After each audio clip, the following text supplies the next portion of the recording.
Hi. Let's get this over and done with. If my eyes look funny, it's because I'll be reading from the script mostly. So if I look, that's that. Now the thing is, I picked up this bottle of Ardmore and opened it during US election night a few weeks ago. It was so nice that I started making a few notes, and these notes kind of grew into the script. There were a couple of other bottles I've been meaning to mention too. So what better time to kind of tidy things up a bit around here. I know I said I wasn't going to be doing any more of these. I know I said I wasn't going to be doing any more of these, but that's mostly just the rum talking. I do want to try something different here though, less muddled and more punchy. Throw the format against the wall and see what parts of it fall off. We do all have our way of staving off the crazies, and this, it would appear, is mine. Anyway, enough rambling. Let's get on with the waffle.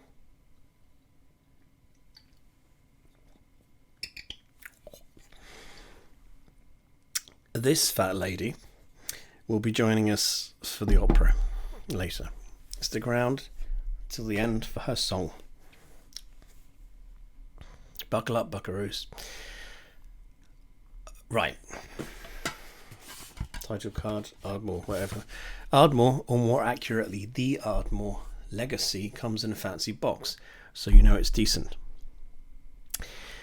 Ardmore do a number of whiskies. Those come at 46% ABV. The Legacy, which was a lightly peated Highland single malt.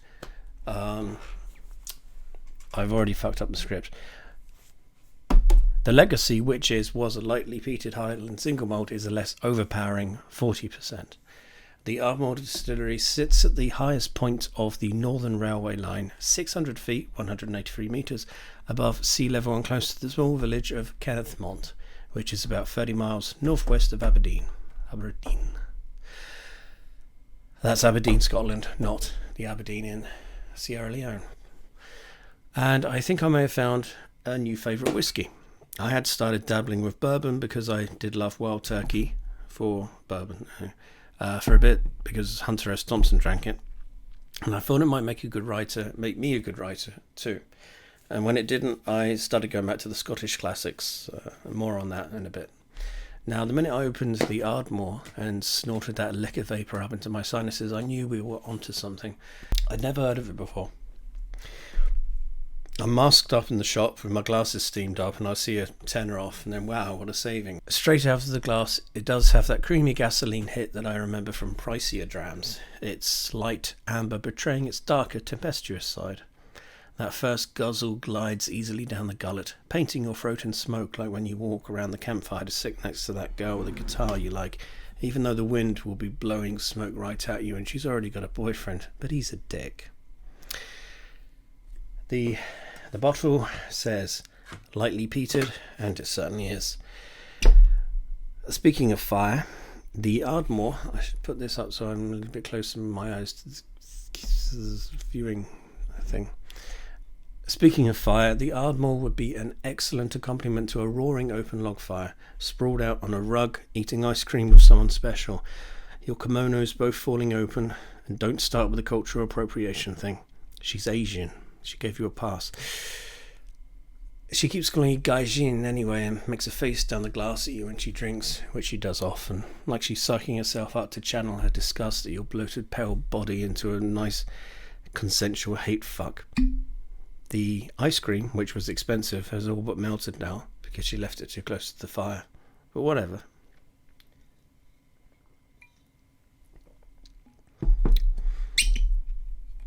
Johnny Walker Black. My bottle before the Ardmore was Johnny Walker Black. Oh fuck, props. Johnny Walker Black. And I remember not liking it when I tried this whiskey years ago. This stuff is peatier than a 2 millennia-old murder victim behind glass in a Danish museum, and nearly as harsh on the throat as the murder weapon itself. Didn't even try to make that joke work. Anyway, these days I would recommend it, the whiskey. It's grown on me. I think with great age comes great responsibility. Spider-Man. Christopher Hitchens referred to Johnny Walker Black as Mr. Walker's Amber Restorative, Now, rather than going with that or literally anything else on this newly redesigned bottle for their 200th anniversary, they've emblazoned "Keep Walking" in yellow all caps like a police line outside a murder scene. Murder seems to be the theme here suddenly. The bottle has that oval plastic film over it.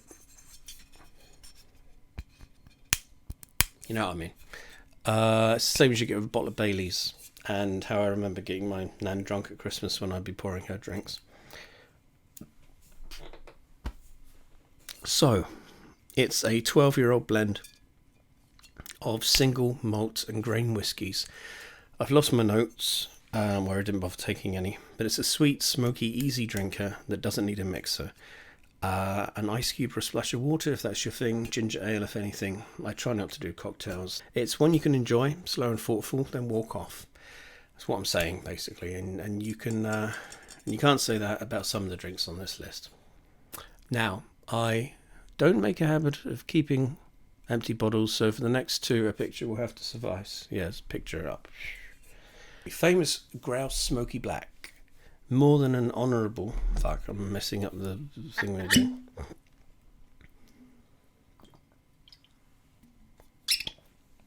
Oh, fucking hell. Famous Grouse Smoky Black. More than an honourable mention goes to Famous Grouse Smoky Black, which has the smoke and the peat of the Johnny Walker, only less so. So it's like a stepping stone to the on-ramp to peaty. The Smoky Black is, like the water, blended from single malt and grain, only they don't say how long the casks have aged. Again, it isn't necessary to mix it, maybe with a ginger ale or a splash of water, but anything else just drowns it. Now, stock Famous Grouse, is one level above Teachers and Bells for me, and like those two, I drank too much of it as a kid. A kid to me is anyone under the age of 30, really. So I don't find it, let's be charitable, flavoursome enough to drink straight. Considering if you keep an eye out, the Smoky Black can be had for just a couple of quid more than the stock and half the price of the Johnny Walker. It does make for a good drop. Number 4, Crabbies Yardhead. This is another bottle I didn't get around to reviewing. It's a single malt from Leaf in Edinburgh. It didn't seem familiar, and I really only bought it because the member berries. Leaf is, of course, Irvine Welsh territory. Plus, I used to live down the road and had many a good night round there. The whiskey itself is, as I remember, was quite a few months back now ago. Still locked down. It was very airy, only mild on the gasoline. Subtle hints, if anything, of earth made it an easy one to scoff quite comfortably. A Guinness chaser is highly recommended, or something more local like a Tennent's if you don't fancy the Irish. Here I've written, the aftertaste isn't great, it definitely needs a chaser, water or beer, and it's unclear if that's a reference to the Crabbies or to the Jameson I was drinking while writing this. Well, writing and then editing. Now I'm reading what I was writing as editing. Anyway, for the record, I do fancy the Irish. Cheap and cheerful and inoffensive. The whiskey, not the Irish. If you're not a fan of the whole peat and smoke thing, then you'll do a lot worse. That's all I got. Anyway, that was a bit of a tangent there, and I actually wasn't done talking about the Ardmore. I had a San Miguel on the go as I drank, along with water, but neither were really needed. Ardmore opens up a bit with a splash of water, but it really doesn't need it. I'm looking at you, Jura, Journey and Talisker Sky. Straight out of the bottle, room temperature, moi.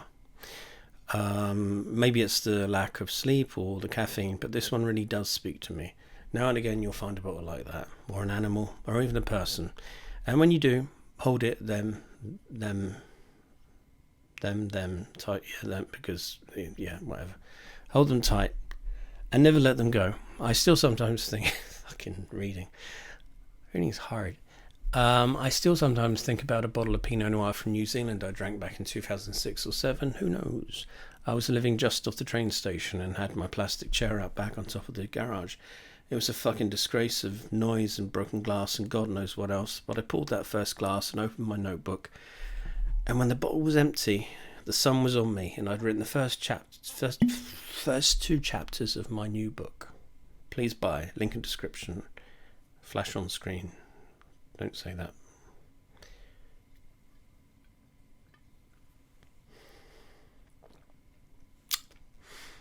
You only get that sort of thing from Tesco Merlot if you mix it with too much of your knee medicine. Anyway, I fell asleep last night watching a documentary about Solomon and the Ark of the Covenant, and I kept getting woken up like there was noise on the room. Noise of the room? Noise in the room, or hairs on my face. I love guiding dreams like that. It was around 6 a.m. I put one on about UFOs and drifted back off. And then I described the dream. You don't need to hear the dream. It's fine. Let's carry on. If you're a fan of the good stuff, you can't go wrong with Ardmore Legacy. This is not a sponsored thing, but send it to me if you want to.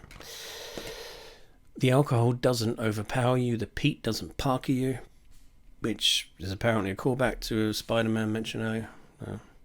You can enjoy it sensibly, get a good head without washing it back with sugar, swill, and ending up in a wardrobe.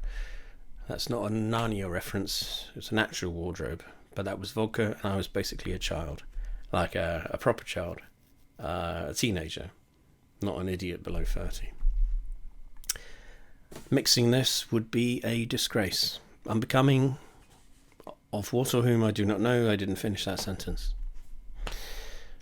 As nice as it is, though, best drink it slowly. I got a bit excited, and some went up my nose hole. Gave me the real shivers, all warm electric. Then there was a paragraph about America and regime change, but I've deleted that. And yeah, it's worse than the alien dream. So, Ardmore Legacy, delightful on the nose, the kind of whiskey that can turn a bad day round. I had been falling somewhat out of... I'm terrible at reading, aren't I? Pause. I had been falling somewhat out of sorts with the hard stuff, particularly since the most recent rum debacle, but this has put some fresh lead in my conviction. It gave me a reflection on life. Fucking hell, he carries on.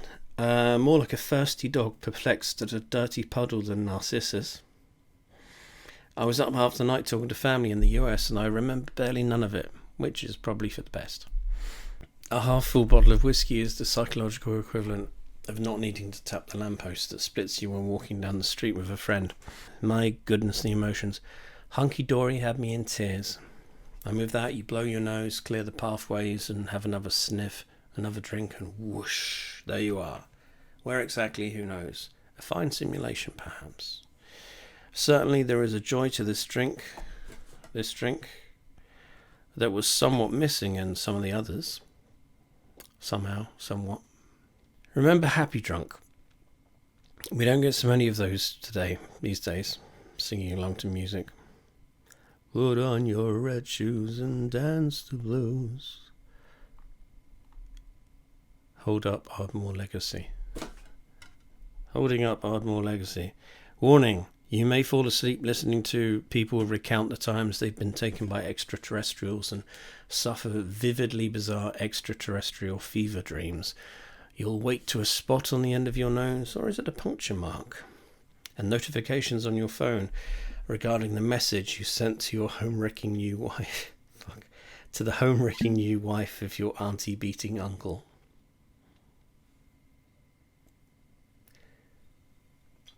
Good times. So, all in all, a lovely drop to savour rather than neck. Better with a beer on the side than a cider, and maybe lay off the Close Encounters. Number 5, Jameson. Jameson is of course Jameson is of course an exotic behind most bars, so chances are you don't need me to talk to you about it. I started off the edit of this script with a bottle of it, and it's a nice one to start off with to set a baseline and get some fire in your blood. Now, just like bog standard Bushmills and Tullamore, Jameson is a blended Irish whiskey, triple distilled as well, which is a very Irish thing to do, apparently, although not exclusively so. This makes for a smoother drink. I think I've gravitated more toward Jameson, as I've often found it the go-to in Irish bars, which is where I've also had my fair share of nips from the more expensive varieties. Bushmills and Tullamore are both decent, but pound for pound, I've always gone for the Jameson. I guess it's brand loyalty and the member berries again. When money's been tight, I've tended to find I'm better off with a more reasonably priced Irish whiskey than a Scotch. That opinion may be changing though as I develop more of a taste for the smoky, peaty types. Where was I? Try everything once and make notes in case you don't remember if you liked it. Now, one thing about Jameson, hold up bottle, is you can get a bottle for the equivalent of a typical hour's wage in Denmark, and that was dangerous. It's very dangerous. As for the bars, though, they'll cripple you if the women don't first. When I moved from there to Glasgow, I found I could get a Jura, Glenfiddich, or Glenmorangie in Wetherspoons for the same price as a Jameson. I guess the Irish tax is more, which is only fair considering. Those were the days I got into Talisker. There was a lovely small bar by the Botanic Gardens. My girlfriend made friends, and I made work for the barman. In case you're not from round here, before the end times, Wetherspoons was a national chain of well-kept, reasonably priced pubs. And funny that the next time I spend any time with one will be when they've all been converted to field hospitals. At the time of writing, I'm having a Jameson on ice. Not this time writing. Now I'm reading what I was writing then, but I'm describing now. This time, this is the Woodford Reserve thing, but this is like Inception whiskey, really. At time of writing, I'm having a Jameson on ice, over ice, with ice. Only I'm not digging it for some reason. You keep burping. This was my go-to summer editing whiskey a while back. I'm sure I prefer it to Tullamore, but it's been a while, and now I think back, I do like that interchangeably with Ballantine's. Nota bene. Is that how you say it? Nota bene. Postscript. But no, not postscript. Side note. Ballantine's finest blended Scotch whisky is from Dumbarton, which is a town down the River Clyde from Glasgow, northwest of it. It is the number one blended whisky in Europe, number 2 in the world, and number 1 in Korea. I assume that's South Korea. I also assume they mean popularity by volume sold. I don't know. I could research, but I cannot be asked. Back to Jameson. Decent enough for a cheap, relaxing drink, and if you're sharing the bottle with others who'll be mixing it, then I'd argue it's not really worth going for the others on today's list. That's not a whiskey you should drink slowly if you're inclined to... What's happening to my voice?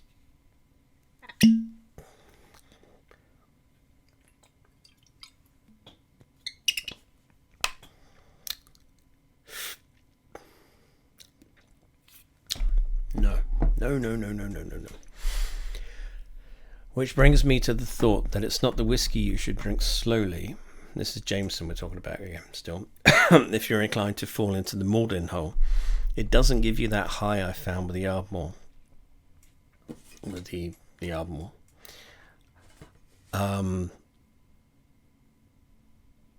Doesn't give you the high I found with the Ardmore. And in chasing that high, you're liable to just end up drunk.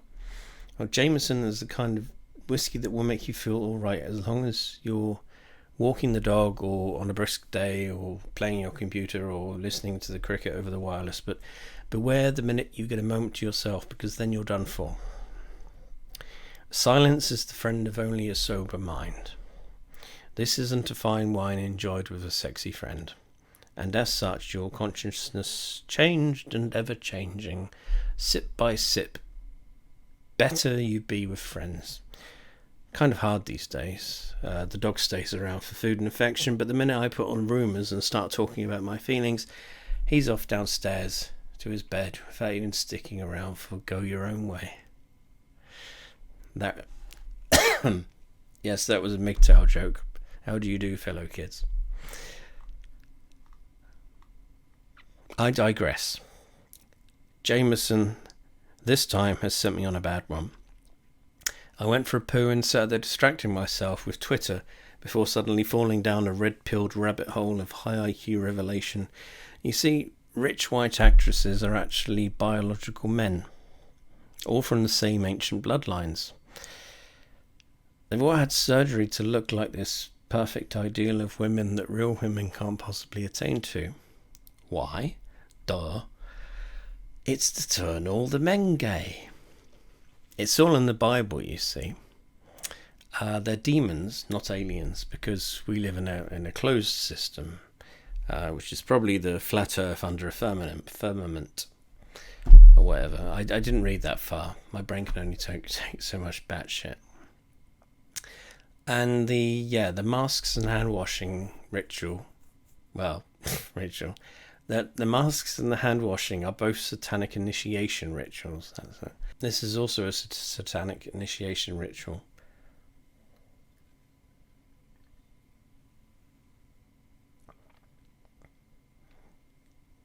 Did you see the? Did you see that I didn't really want to do that? Someone needs to tell these closeted truthers that vodka is the fuck, I've got to do that. It's very easy to write kind of a script and to give yourself like directions of the things that you should be doing, but I don't like the next thing that I've got to be doing.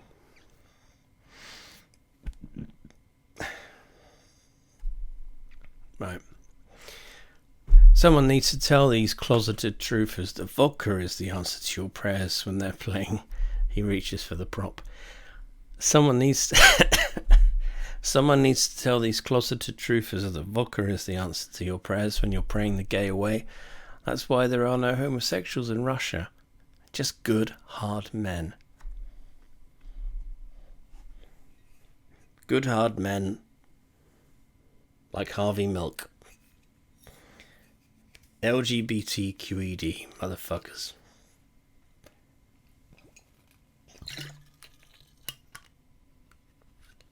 Suka blet. This is my life now. Number 6, Highland Black. So clearly I got distracted again and had to return to the script a bit later. This time with a bottle of Highland Black, Distiller's Reserve. It's Aldi's own brand, but it wasn't an impulse buy this time. It wasn't an impulse buy this time. I'd read it won a silver award at the I gotta sort this shit out. It won a silver award at the 2019 Scotch Whisky Masters, which is what this bottle proudly states. Yeah, I just did that bit. Shut up. What is Scotch Whisky Masters? I hear you sigh. Well, at first glance, the 2020 judging seems to have taken place last June via Skype, which, much like repopulating an Earth that is both flooded and on fire, clearly seems to be in some form or another the future we have inherited from our parents. My delivery is just perfect. Now the results. In the blended aged up to 12 years category, they gave Highland Black, this one, hold up, another silver, and our old friend Johnny Walker Black, they get that one the gold. So this was the silver, this was the gold. However, the judges went back for a second tasting in October because COVID and that, and they got some new evidence, tastings evidence. And now there are 2 different whiskies holding those same awards. But both tables of results are up, so it's a little bit confusing. The judging by the general haphazard way the results have been presented, I'd not be surprised if they were pissed as farts when typing up their data. I mean, the Highland Black also won gold in the blended standard category, And I wondered if that was a typo and they meant maybe Highland Park. But it does list Aldi, with this Aldi, as a company column. Does any of this matter? I don't know. I suppose I could have written to them. I was just a bit drinky when looking at the site.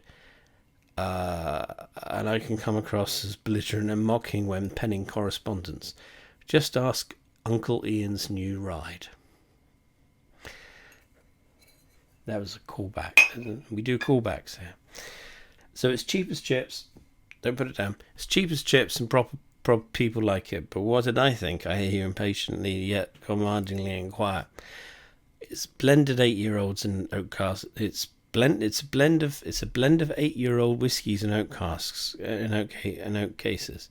Speyside and Highland malts with grain whisky from Govan in the Lowlands. Product of Scotland. Highland Black is forgettable but fine. It's not the kind of drop that makes me want to have another, but with a splash of water, at the moment finding it. With a splash of water, I'm at the moment finding it preferable to Jameson. Considering the low drink it's in the car because she left you price, I would say if you're in a pinch, go for it over Bell's or Teacher's or Stock Grants. There is that definite artificial caramel note that always reminds me of a bad experience of Chivas Regal and the Teacher. That sounds dodgy. Adults, and it has a viscosity you don't have to put up with the Ardmore. Yeah, it's something that I'm going to talk about with this one actually, with this bourbon. That kind of liquor syrupiness. But considering this is half the price of some of the bottles I've reviewed, and if you've already tried Famous Grouse Smoky Black, get in, son. So, the blended whiskies. Yeah.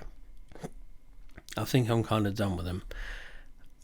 They make this old man very sleepy after the initial buzz, which you keep trying to chase but to no avail, only to wake up with the lights still on, Barney Hill reliving his abduction under hypnosis and crying out in helpless terror to his God to give him strength, and my God, my headache. My God, my headache. Fucking hell. It was all this broken old white boy could do to make some eggs and coffee and go put on a different documentary. Something about octopi or AI, just not motherfucking lizards living in the hollow motherfucking moon. Press your space face close to mine, love.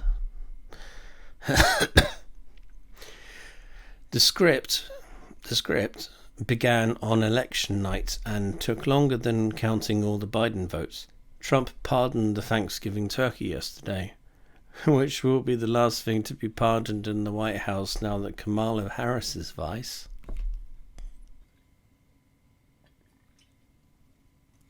Enough of that. We're pretty much caught up.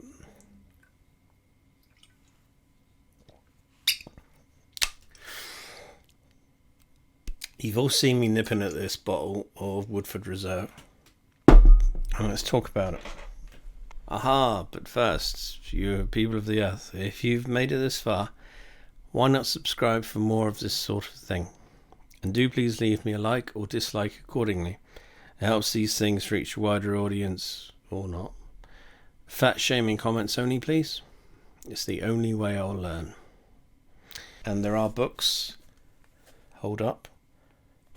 Yeah, there's a book. There's a book. Look at the books. Buy the book. Support the channel. Support the man. These are both available in paperback. They're also available as the other kinds of books, the Kindles. This is why you shouldn't do multiple takes when you're drinking, because if you don't get it on the first take, then you have to go back and do it again, do another shot. This is Woodford Reserve. And Woodford Reserve, just sort of select, it's a Kentucky straight bourbon whiskey. Now, it's a lot stronger than normal you would expect. It's 43.2, so not a lot, but it's got that kick to it. Now, I was really looking forward to this because there's a number of whiskies bourbon whiskies that I've spoken about before that I've enjoyed. In particular, Bullet Bourbon, Old Forester, and Wild Turkey. There's another one that I've forgotten, but then I feel that my brain isn't functioning at full propensity. Is that a word? Don't know. A bit drunk now. So I had a couple of drinks last night after I opened the bottle, just to kind of get an idea. And first impression, this is like ordinary double measures. I wasn't doing any mixing. I was hoping it would have developed some my palate, or I would have found something. My first impression was it has that definite liquor smell, sweet and strong. It's typical of bourbon, but not overpowering. Feels classier, if that makes sense.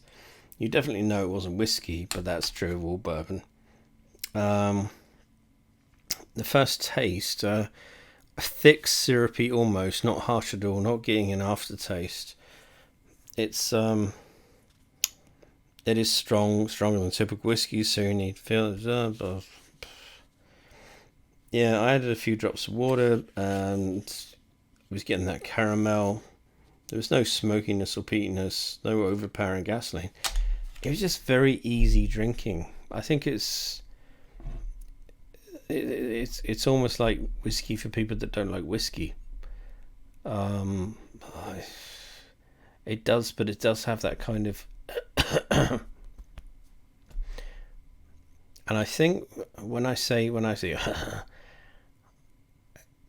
I think that comes down to that kind of no, there's something wrong with here. I'm very disappointed with this. Very disappointed. But thanks for listening and watching. See you soon.